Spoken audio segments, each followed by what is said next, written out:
Can you just rate that piece of art on a scale of 1 to 10? Van Gogh, I mean, yeah, 7 or an 8 based on understanding his brand. Cool. Okay, well, that's interesting you said that. So why did you give it a 7 or an 8? It's just familiarity with the person who painted it. Okay, cool. So like you're familiar? Mm. All right, what about this one? I like the watercolor theme. Let's go 6, 7. 6, 7? All right, cool. What about this one? That looks like something I'd put up on my wall. So Yeah. solid 9. Yeah, solid 9. So why is that? I just like the message that it sends me. And it's like, and why do you like that message? It creates a dream state for me. Yeah. So like the first principle for advertising is an art versus science. Mm-hmm. So the art is within the laws and the policies of whatever platform that you're on. You can do or say whatever the fuck you want. The science is how do we measure that with a number, right? So I was getting you to rate things on different scales. And so you rated them differently based on a few things. Like one was, you said was familiarity, right? You'd seen them a lot.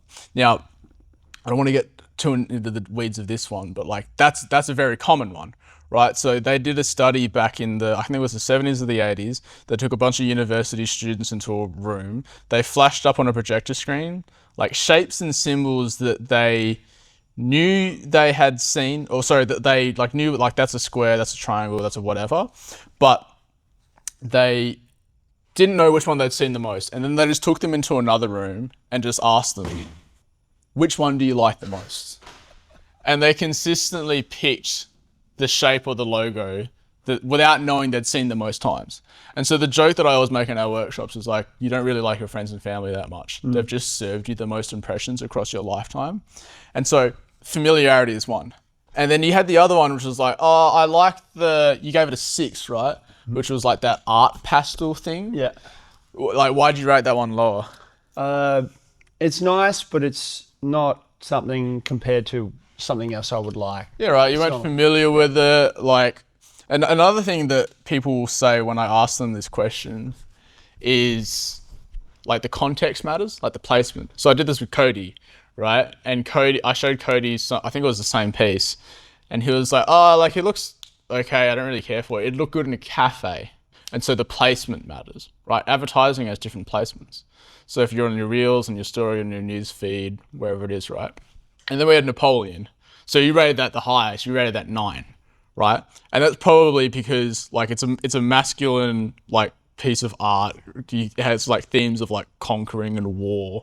And so you rated that one higher, probably based on the fact that like just your upbringing, your values, your personality. So that one resonated with you better.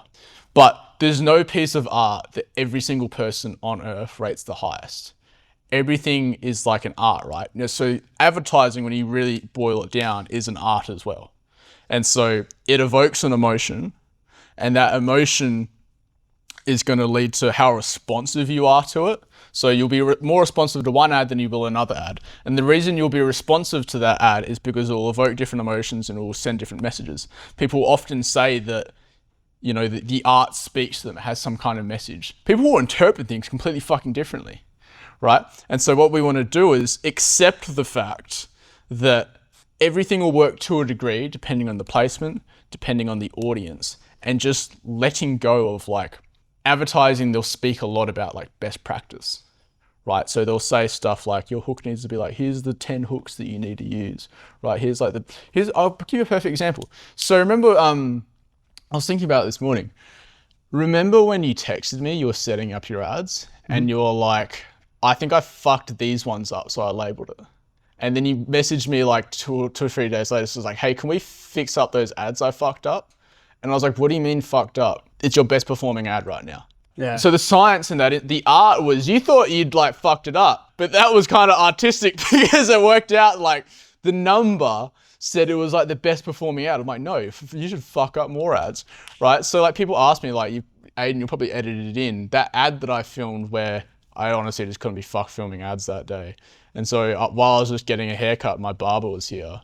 I was just like, I told Aiden, well, just film me getting a haircut and then flash the dates. I think that ad is hilarious because it's just You're sitting there nonchalant, and I don't even say anything. the workshop dates come up, and I'm like, Yeah, like I literally don't say anything at all. yeah.